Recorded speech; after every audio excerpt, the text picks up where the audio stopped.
Bismillahirrahmanirrahim. Today I am going to deliver a lecture on atomic number in atomic mass. सबसे पहले हम discuss करते हैं atomic number को. What is atomic number? कोई भी एटम्स हो उनके न्यूक्लियस में जितने प्रोटॉन पाए जाते हैं वो उसका एटॉमिक नंबर कहलाता है. और it is denoted by G, mean it is represented by ji.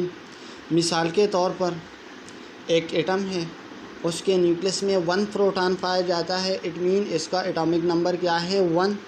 ई.जी. Hydrogen में 1 प्रोटॉन पाया जाता है. इसी तरह एक एटम है, उसमें 8 प्रोटॉन पाया जाता है, इट मीन इसका एटॉमिक नंबर क्या है 8 है. ई.जी. ऑक्सीजन. इस तरह अगर हम सल्फर की बात करते हैं तो सल्फर में कितने प्रोटॉन पाए जाते हैं 16 प्रोटॉन पाए जाते हैं, इट मीन उसका एटॉमिक नंबर क्या है 16 है. तो हम आसानी से कह सकते हैं कि एक एटम में जितने प्रोटॉन पाए जाते हैं वो उसी का एटॉमिक नंबर ही कहलाता है. अब इसी तरह हम बात करते हैं एटॉमिक मास की. अब एटम का मास कैसे कैलकुलेट किया जाता है? और 18वीं सेंचुरी के जो केमिस्ट थे, जो साइंसदान थे, उन्होंने ये काम कैसे किया?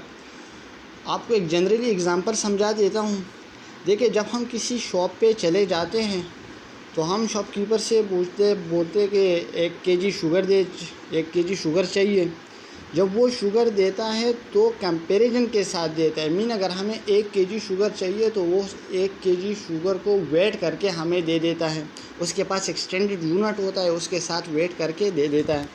अब यहाँ पे हम बात करते हैं एटम्स की, कि एटम्स की वेट को किस तरह से निकाला जाता है, एटम की मास को किस तरह से निकाला जाता है. तो उनके लिए भी एक्सटेंडेड यूनिट होनी चाहिए.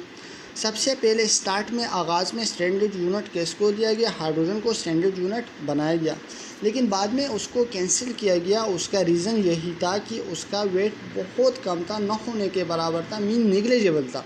इसी वजह से उसकी जगह कार्बन को लिया गया. कार्बन में कौन सा कार्बन? C12 कार्बन को ऊपर डिफिनीशन में नज़र आ रहा है आपको, ये C12 कार्बन. अब C12 मीन कार्बन के कितने आइसोटोप्स होते हैं? 3 आइसोटोप्स होते हैं, C12, C13 एंड C14. अब C12 98% नेचर में पाया जाता है और दूसरा ये स्टेबल है, इसलिए C12 कार्बन को स्टैंडर्ड लिया गया. अब यहाँ पे एक्सटेंडेड स्केल होनी चाहिए, और उस स्टैंडर्ड स्केल क्या है? AMU atomic mass unit. Atomic mass unit it mean इसका मतलब क्या है? एटॉमिक मास यूनिट का मतलब क्या है? यानी 1/12 पार्ट ऑफ कार्बन, यानी कार्बन का 12वां हिस्सा. अब हमने क्या करना है? कार्बन को हमने स्टैंडर्ड लिया.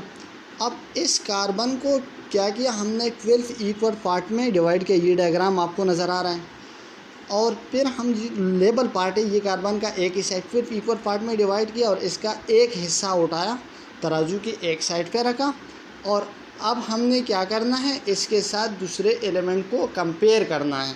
अब हमें पता नहीं कि हाइड्रोजन का मास कितना है, हीलियम का कितना है, नाइट्रोजन, ऑक्सीजन, सल्फर, जितने भी एलिमेंट्स पाए जाते हैं उसके मास का हमें पता नहीं है, लेकिन जस्ट हमें अभी क्या करना है? कैलकुलेट करना है, नापना है. अब इसी तरह जब हमने तराजू में कार्बन का एक हिस्सा रखा और साथ में हाइड्रोजन रखा, दोनों इक्वल हो गए, इट मीन उसका वेट क्या आ रहा है? 1 आ रहा है, इक्वल हो गया. तो हाइड्रोजन का मास क्या? 1. इसी तरह जब हमने हीलियम लिया तो कार्बन का एक हिस्सा रखा, हीलियम के साथ 2 तीसरा, चौथा, जब हमने 4 हिस्से रख दिए तो इक्वल हो गया तराजू, इट मीन उसका मास क्या आया? 12 आया. इसी तरह ऑक्सीजन का मास क्या आया? 16 आया. और सल्फर का क्या? तर्जु. जितने भी एलिमेंट्स है उसका मास इसी तरह से निकाला गया. ये कोई प्रैक्टिकल वर्क नहीं है, लैब में ये पॉसिबल नहीं है, जस्ट आपको समझाने के लिए है.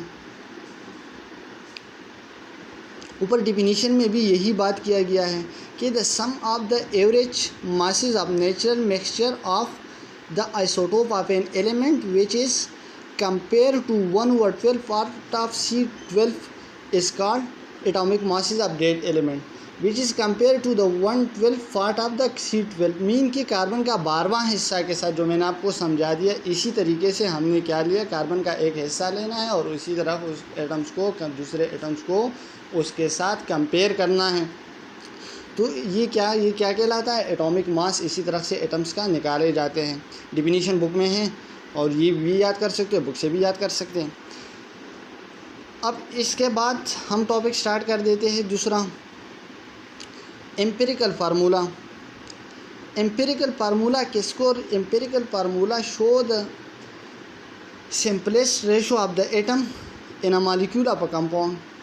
मतलब कोई भी एटम्स, कोई भी मॉलिक्यूल है, कंपाउंड है, वो उसमें एटम्स पाए जाते हैं, उसकी सिंपलेस्ट रेशो क्या है, वो एम्पिरिकल फार्मूला उसे शो करती है।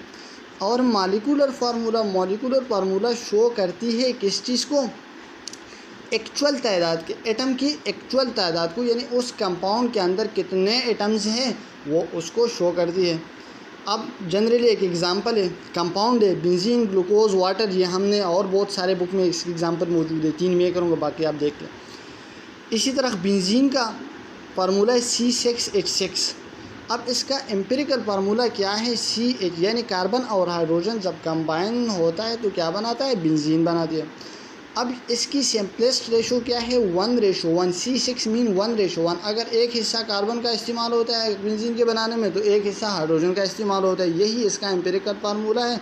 और सिंपलेस्ट रेशो इसकी क्या है, 1:1।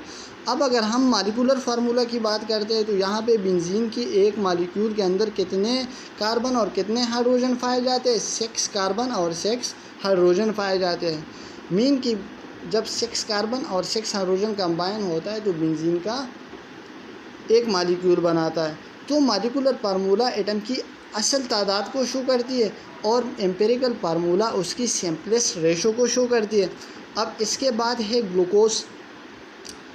अब ग्लूकोज एनर्जेटिक कंपाउंड है जिससे हम एनर्जी हासिल करते हैं। अब इसकी एक मॉलिक्यूल में अगर हम इसकी एम्पिरिकल फार्मूला क्या है उसका CH2O, मीन इसकी रेशो क्या है, 1:2:1। यानी एक अगर कार्बन 1 इस्तेमाल होते हैं तो हाइड्रोजन 2 और ऑक्सीजन 1। ये तो इसका एम्पिरिकल फार्मूला है।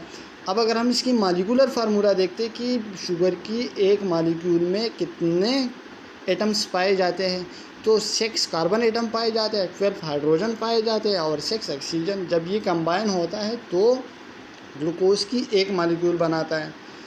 अब इसी तरह वाटर है, जब 2 हाइड्रोजन और 1 ऑक्सीजन कंबाइन होता है, रिएक्ट करवाता है तो जो प्रोडक्ट बनता है H2O, वो क्या होता है, वाटर का एक मॉलिक्यूल कहलाते हैं। अब इस वाटर का एम्पिरिकल फार्मूला क्या है, H2O, यानी 2 हाइड्रोजन और 1 ऑक्सीजन। वाटर की एक मॉलिक्यूल में 2 हाइड्रोजन होते हैं और 1 ऑक्सीजन। अब इसकी रेशो क्या है, सिंपलेस्ट रेशो इसकी क्या है, 2:1, यानी 2 हाइड्रोजन और 1 ऑक्सीजन। अब इसी तरह इसका मॉलिक्यूलर फार्मूला क्या है, मॉलिक्यूलर फार्मूला भी इसका यही है कि H2O यानी 2 हाइड्रोजन और 1 ऑक्सीजन जब कंबाइन होता है तो वाटर की एक मॉलिक्यूल में कितने एटम्स पाए जाते हैं, 3 एटम्स पाए जाते हैं, 2 हाइड्रोजन और 1 ऑक्सीजन।